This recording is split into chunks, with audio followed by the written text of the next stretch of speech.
Welcome back again guys. This is Shashank और आज की वीडियो हम देखेंगे कि जो हमने पिछले वीडियो में देखा था कि ग्रेटेस्ट वैल्यू फाइंड आउट करना था 3 नंबर्स में से, तो उसी वाले प्रोग्राम को हम देखेंगे एक बार कि इसमें इस प्रोग्राम को हम और कम्पैक्ट और ऑप्टिमाइज कैसे कर सकते हैं, कैसे और छोटा लिख सकते हैं। तो आपका ये प्रोग्राम था, पिछले लेक्चर में मैंने इसको बताया था। अगर आपने वो वीडियो नहीं देखी है तो आप उसको ज़रूर देखें। उसका लिंक मैं डिस्क्रिप्शन और आई बटन में दे दूँगा, आप वहाँ से जा कर के इस वीडियो को देख सकते हैं। तो आप एक चीज़ और देख सकते हैं कि यहाँ पर जो मैंने जो करली ब्रैकेट यूज किया है यहाँ पर इफ़ के बाद से, अगर सिर्फ एक स्टेटमेंट हो तो आप इसको हटा करके भी यूज कर सकते हो, ठीक है। तो अगर मैं यहाँ पर इसको हटा देता हूँ इन करली ब्रैकेट्स को, तब भी हमारा कोई एरर नहीं शो करेगा। ऐसे एल्स वाले पार्ट में जब एक जो है सिर्फ एक स्टेटमेंट हो तो आप इनको हटा करके यूज कर सकते हो। अभी मैं इसको जो है बिल्ड करता हूँ तो कोई एरर नहीं देगा। तो यहाँ पर जो है 0 एरर दे रहा है। इसको रन कराएंगे तो हमारा कुछ इस तरह से, यहाँ पर हम 3 वैल्यूज देंगे। सपोज हम माइनस में यूज कर रहे हैं, -45, अगली वैल्यू है -13, 12 और अगली वैल्यू है -1। इनमें से देखते हैं, एंटर करेंगे तो दे रहा है लार्जेस्ट नंबर इज -1, ठीक है।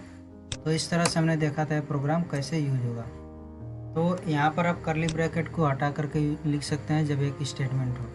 अब हम देखेंगे कि इस वाले प्रोग्राम को कैसे ऑप्टिमाइज करेंगे। तो यहाँ पर आप देख रहे हो कि यहाँ पर एक इफ़ है, उसकी वजह से इसमें करली ब्रैकेट यानी कि उस वाले इफ़ जो आपका बाहर वाला इफ़ है, इसके बॉडी में, ठीक है, यहाँ पर एक और इफ़ है और फिर एल्स है।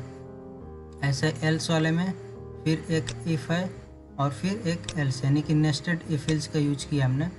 तो इस वाले को अब हम देखते हैं कि कैसे हम लॉजिकल ऑपरेटर यूज करके इस प्रोग्राम को और छोटा कर सकते हैं। अब आप जो देख रहे हो कि जो आपका फर्स्ट इफ है उसमें आपने कंडीशन दिया है ए इज ग्रेटर देन और इक्वल टू बी और इसका करली ब्रैकेट, और यहाँ पर एक और इफ है, यहाँ पर है आपका ए इज ग्रेटर देन और इक्वल टू सी और फिर यहाँ पर करली ब्रैकेट इसका है। अब इसको हम हटा करके लिख सकते हैं। आपका यहाँ तक सब कुछ रहेगा मेन फंक्शन के अंदर में। यहाँ पर जो है आपका स्कैनफ रहेगा, ठीक है। मैं इसका प्रोग्राम एक बार आपको दिखाऊंगा कोड ब्लॉक्स पे रन करके, तो आप इसकी चिंता ना करें। यहाँ पर आपका स्कैनफ रहेगा और यहाँ पर एक प्रिंटअप भी रहेगा जो यूज़र को एक जो मैसेज देगा कि 3 नंबर्स हमें एंटर करने हैं, और यहाँ पर स्कैनफ रहेगा और यहाँ पर इससे जो है तीनों नंबर्स 3 वेरिएबल्स में स्टोर हो जाएंगे स्कैनफ से, ठीक है। अब यहाँ पर आपको क्या करना है कि सिर्फ आपको एक इफ़ यहाँ पर यूज करना है और यहाँ पर आप क्या लिखोगे, ए इज ग्रेटर देन और इक्वल टू बी, ठीक। और अगला आपका रहेगा एंड लॉजिकल ऑपरेटर यूज करोगे, और जो ए वाला ए है, ए इज ग्रेटर देन और इक्वल टू सी, आप इसको लिखोगे।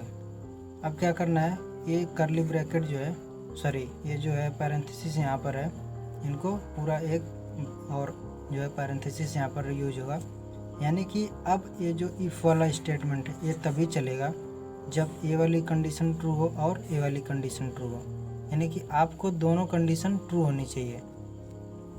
अगर मैं यहाँ पर और ऑपरेटर यूज करता है, इसका मतलब होगा कि या तो ए ट्रू हो या फिर ए ट्रू या दोनों ट्रू हो, तो आपका इफ़ स्टेटमेंट चलता है। लेकिन अगर आपने लॉजिकल एंड ऑपरेटर यूज किया है तो दोनों कंडीशन को एक साथ ट्रू होना ज़रूरी है, ठीक है। तो अब ये दोनों कंडीशंस तभी चलेंगी जब दोनों कंडीशंस जब ट्रू होंगी, तभी ये इफ़ वाला स्टेटमेंट इसके जो है बॉडी के अंदर है आपका कंट्रोल जाएगा। अब यहाँ पर आप देखो, अगर ए जो है बी से भी बड़ा है या फिर बराबर है, ए जो है सी के बराबर या बड़ा है, तो आपका क्या होगा, ए ग्रेटेस्ट होगा। तो आप क्या करोगे, प्रिंट करा दोगे प्रिंट एफ, और यहाँ पर आपका रहेगा द लार्जेस्ट नंबर इज, ठीक है।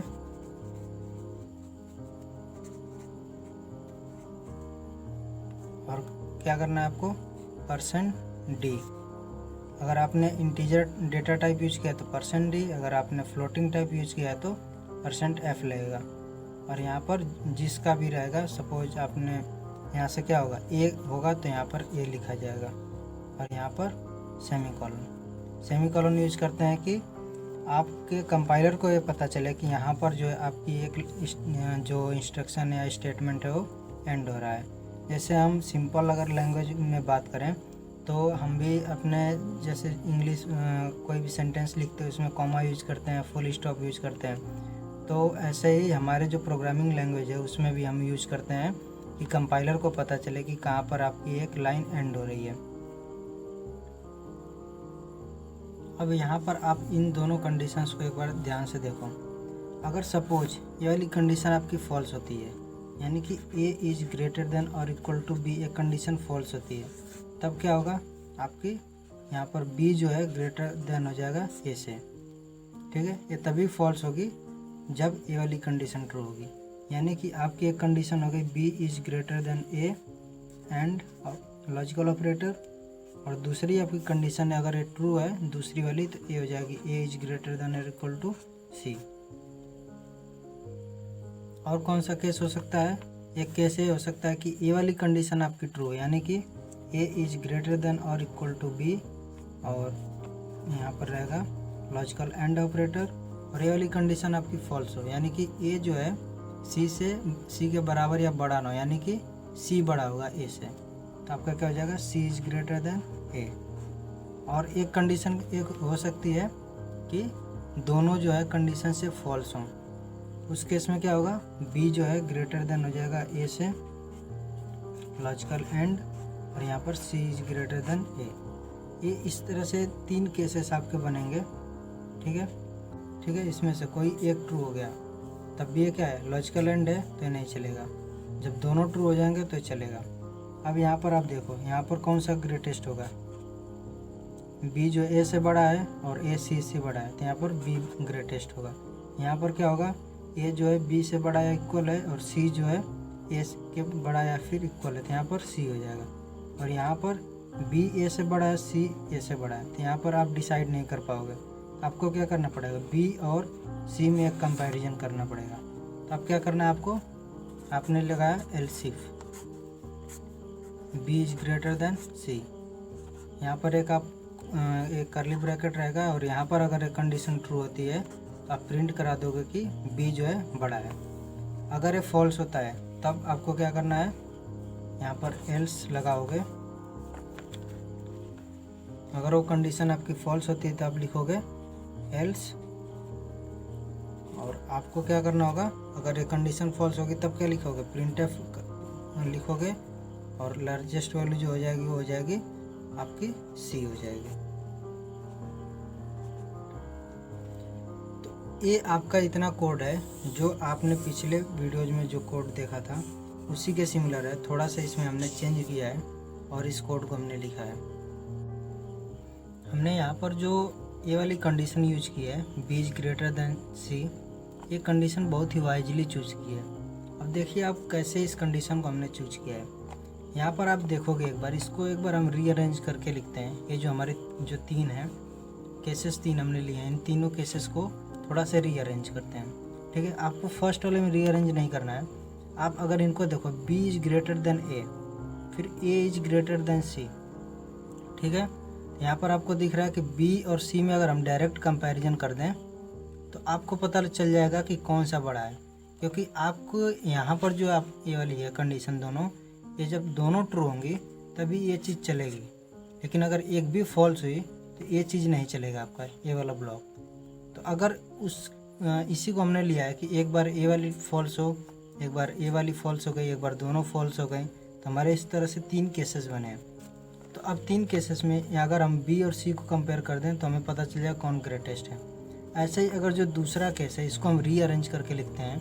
ठीक है, तो इसको देखिए, a इज ग्रेटर देन और इक्वल टू b, और यहाँ पर a से बड़ा है c, तो इसको लिखिए c is greater than a and logical operator a is greater than और इक्वल टू b। अब अगर आप जो है c और b को दोनों को इस बार भी अगर कंपेयर कर देते हैं तो आपको पता चल जाएगा कि कौन सा इनमें से ग्रेटेस्ट है।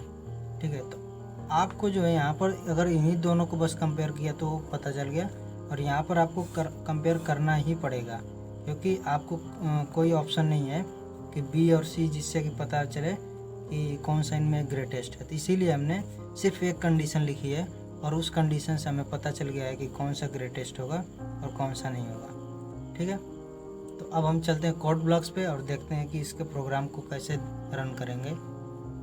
अब हमारा जो पिछला प्रोग्राम है इसमें हम थोड़ा सा चेंज करेंगे और जो आज का नया प्रोग्राम हमने लिखा था, अभी देखा था, उसको हम राइट करेंगे यहाँ पर।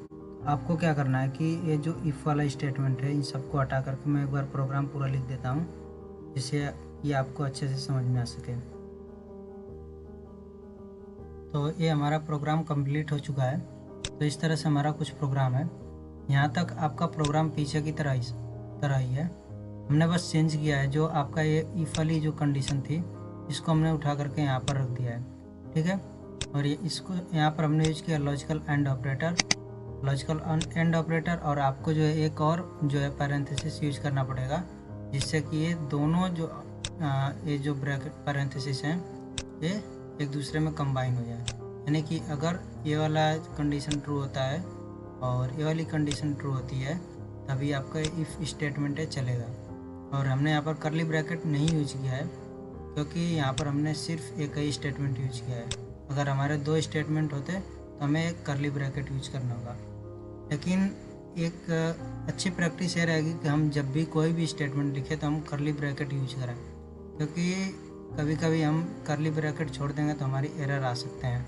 कभी हम कोई प्रोग्राम भी चेंज करेंगे तो हमें अगर सपोज यहाँ पर हमने प्रोग्राम को चेंज किया, कुछ और लिख दिया, तो हमारा क्या होगा, ध्यान नहीं देंगे तो हमारा एरर देगा और उस टाइम पर हमें फिर करली ब्रैकेट ऐड करने पड़ेंगे। इसलिए ये ज़रूरी है कि अच्छी प्रैक्टिस यही रहेगी कि हम जब भी प्रोग्राम लिखें तो करली ब्रैकेट यूज करें।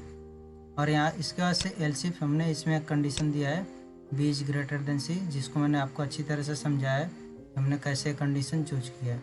और फिर एक एल्स वाला पार्ट है। ठीक है, अब इसको हम रन कराएंगे। हमने बिल्ड किया इसको,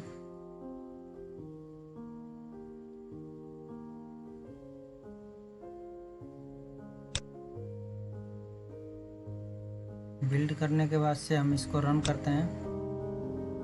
आपका यहाँ पर दे रहा है राइट 3 वैल्यूज। हमने दिया 45, 12 एंड 13।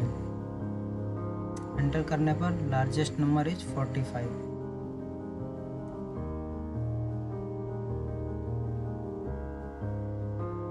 ठीक है, आपको यहाँ पर दिखाई दे रहा है फर्स्ट वैल्यू 45 दिया है, 12, 13 और लार्जेस्ट नंबर 45 है। तो इस तरह से हमने देखा कि हमें इस वाले प्रोग्राम को कैसे और ऑप्टिमाइज करके लिख सकते हैं। तो आज की वीडियो में बस इतना ही। मिलते हैं अगली वीडियो में। अगली वीडियो में हम एक और देखेंगे इफ़ स्टेटमेंट के, इफ़ एल्स स्टेटमेंट के कुछ programme. So thank you guys, thank you so much for watching this video. If you like this video then please hit the like button and don't forget to subscribe my channel.